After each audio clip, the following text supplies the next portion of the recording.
Referee যদি ভুলও করে ওটাই রাইট। এটা নিয়ে কোনো ধরনের বিশৃঙ্খলা না হয়, ঠিক আছে? ওকে, ঠিক আছে মামা, তুমি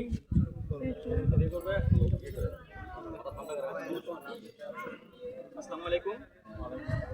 তো আমি এর আগেও 2-3 ম্যাচ হয়তো রেফারির দায়িত্ব পালন করছি।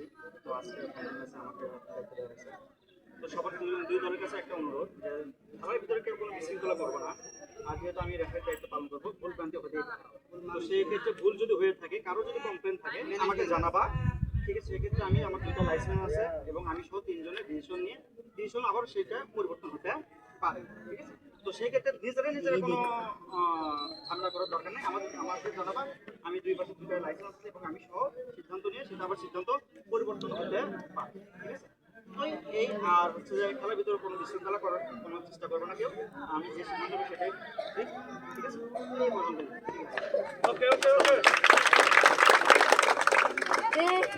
এই কথা বলবে, কথা বলবে।